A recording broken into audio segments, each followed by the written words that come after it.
Hey there, friends. This is Bill McDonald. Welcome to the Countdown to the Test series. And for those of you who are just wanting to get some fresh ideas before the test to help your students, a lot of times when I focus on a particular skill or a question that I have in the Countdown to the Test, it's designed based on the keyword strands of a particular grade level, but a lot of times the strategy that I share is something that could apply across multiple grade levels. And I just want to make sure that none of you get a misunderstanding about how just because something says third or fourth or fifth grade on it doesn't mean that you can apply it to two or three grade levels above or below the grade level that the question happens to be from. That would be a big mistake because there's too many strategies that I share that are visual,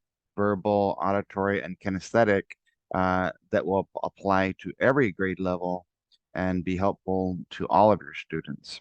So with that in mind, today's video is going to be focusing on the fifth grade question that I was able to find from the 2021 test that uh, I came up with that was similar to one that only got 39% correct in Texas. Uh, I'll let you see it right now, and it has to do with dealing with the emotions, and it seems like the kids really have a hard time understanding how the reader or the writer of a piece uh, of a passage or a selection is not going to always come right out and tell your students how that character feels. They're probably going to show them with actions. And so, with that in mind, two activities that I want to show you in this 10-minute countdown to the test is going to be um, actions speak louder than words, and also uh, tell and show me how you really feel. So sorry about that. I was setting up my phone to make sure it goes off in the 10-minute time limit. So with that, it's going to be page, if you're going to write this down and pause the video for a second, if those of you who are in the countdown to the test, page 58 of the elementary practice test. We're going to do question 52 today. uh, and it comes from all you'll need from the passage is page 55. You will need from the reading and writing guide the tell me how you really feel from page 14. We're going to use the synonyms for the emotion mad. And the last thing from the large Dear Doc link, you're going to need the tell and show me how you really feel on page 524 for mad. So you'll see those in this video. Uh, you might want to take a couple of sheets. If you don't have these things, you don't have to purchase the countdown to the test. You can kind of tweak and adapt the ideas to fit your own classrooms and your way of teaching, but more importantly, your students' way of learning. But just keep in mind that these most missed problems that I'm sharing with you are missed for a reason. That means whatever we were doing all year long to teach these skills, if the percentage correct in each grade level that I share with you is so low, then it means whatever we were doing, because these were tests taken in May, and now we're going to be taking it several weeks earlier in April in all grade levels. And so we have to figure out how to differentiate our instruction to make sure that whatever we're doing truly does make a connection with our kids. So with that in mind, let me share from my document camera so you can see. Uh, a lot of times when your students are trying to decide which questions to do first, I want you to notice that uh, sometimes the answer choices can dictate where your student should go. This question number shouldn't have been very hard, but I think what happens is if your kids just look at the question, which suggested activity, and the other part is not read, how he deals with his anger in paragraph 10, the character, well, it's possible that the students are only going to do one or the other, or that when instead of just looking at the suggested numbers that are on the list and doing what I call GPS, zooming in and getting pretty specific about what each number is asking, then the students are going to probably end up struggling and getting um, the low score like happened with this question number 26 on the 2021 test for fifth grade. So again, like I said, emotions and comparing across text is going to be something that many students are struggle with. And so you might want to call this activity either actions speak louder than words or tell and show me how you really feel. But instead of trying to compare and across entire selections or passages, maybe compare across a paragraph like I'm going to do in this one and a list like I'm going to do in this one.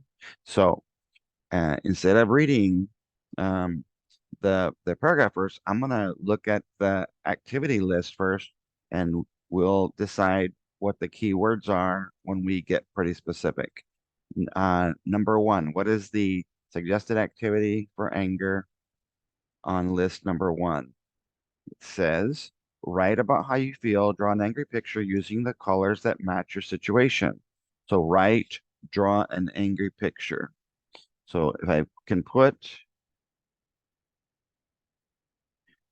5 words or less, 1, 2, 3, angry for, that helps me to zoom in on exactly what they're saying. And so if the character named Chi deals with his anger by drawing a picture or writing something, then that would be the one that's most similar. Keyword being similar, meaning the same or at least like the way that the character deals with it in the passage. Number three, get involved. Sorry about that. Get involved in a sport. Okay. So since they have a list of sports, well, as long as he's getting in a sport to deal with his anger, that that would be the one that we would pick. Get in a sport. Okay. And so just be a reminder the way he deals with his anger. In other words, what are his actions? What does he say? What does he do? What does he think? So we'll use that as our guide. Number 6 says exercise, run, jump, skip, hop. And I did break it down a little bit further. How do you do that? As fast as hard as you can until you can't do it anymore. Uh, in other words, just use up a lot of energy.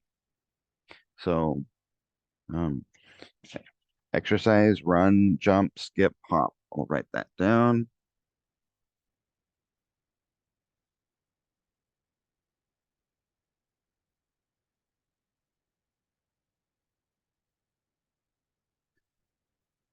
So hopefully one of our 4 answers here will match what she does to deal with anger in paragraph 10, which we'll look at in a moment. Number 7 is a little bit simpler, punch a pillow. So a little bit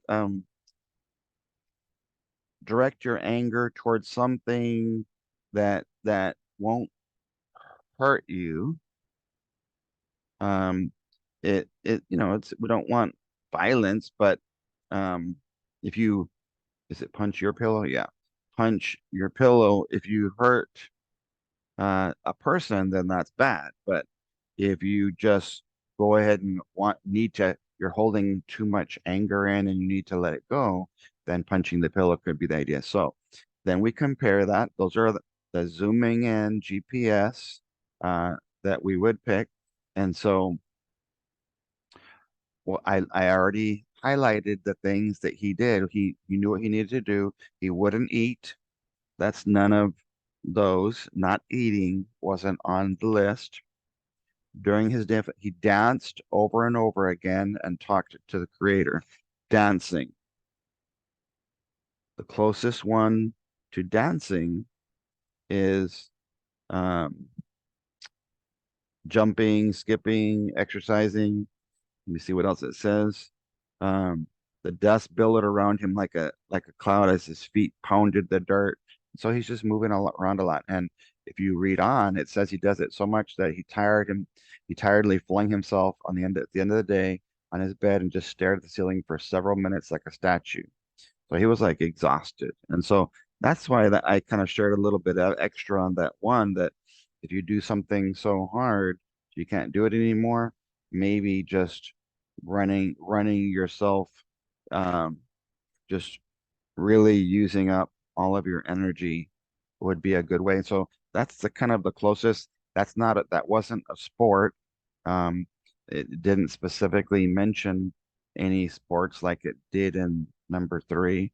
So just physical movement of your body was mentioned. So it would be probably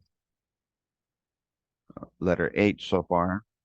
And it wasn't condoning violence. And so probably the best one is going to be letter H. And of course, then your students would just click on there and that would be the one. And the showing of this, like this work right here, since you're not allowed to annotate much what your kids can do because I said the lab work is very important, that they should be required from now to the test to do what I call lab work, which is the X-ray to help the teacher see what strategies that they were using, how did they determine which answer to select and which one to eliminate. And the lab is the lined and blank paper that your kids can request so that they can um, the the teacher can look at the lab work as an X-ray to see what was going through their mind as they chose the answers. Now, an extension of the activity is um, an activity that I mentioned in the big binder, page 524. Since we're dealing with anger, I think I have about 12 of these dealing with different emotions. Tell me how you really feel. Uh, she is mad because, and if we talk about synopsis, how to have a hook that starts an essay, one of the ways that the person who told me uh, about hooks through the TEA website, when I asked like if different ways you can start, because if too many kids are just restating the prompt, that's not called effective, that's present. the students the students need to understand that the reader already knows what the prompt is. They want to know if your students know how to respond to it. That's why it's called an extended constructed response or the short constructed response. So the key part is the responding. And if your kids have to restate or repeat, that's fine, but you want your middle to higher kids to rephrase and reflect in the way that they respond.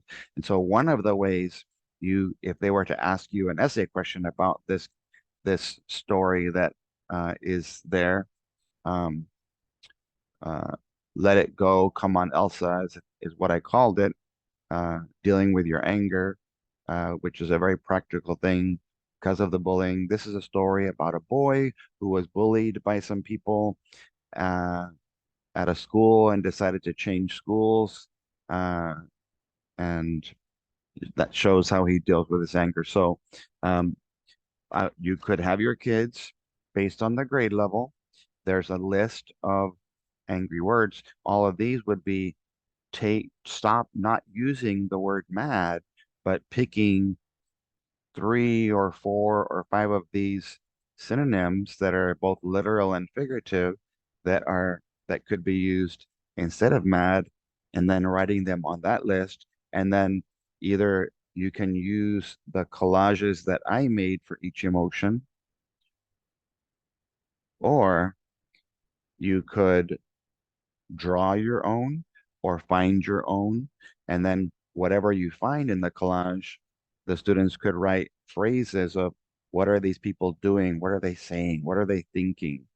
Um, how are they reacting to their anger? And so what she did would be dancing and um, moving his body around for several hours until he just got completely tired, not breaking anything. There's my warning. So I'll stop with that. But that's the idea of how to possibly help your kids who struggle with characters' emotions, especially comparing that character to something else from another list. So feel free to tag or share this video with your teacher friends. Um, Hopefully you had a great holiday weekend. I tried not to message uh, you all or email you until last night. You should have received several emails if you're in the countdown to the test.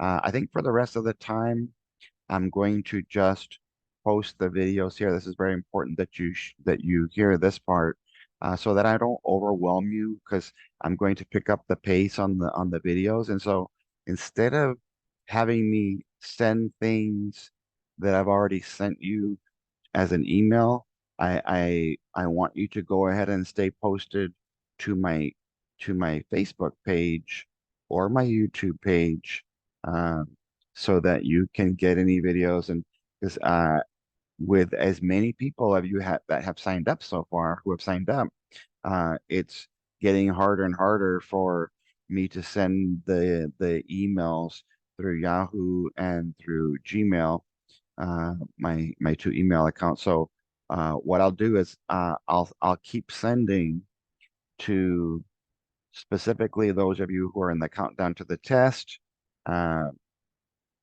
as unless I feel like it's something that you can just watch here, and I'll send you anything new that I add in terms of links or attachments that you can use at your teaching disposal. So thank you guys, and God bless.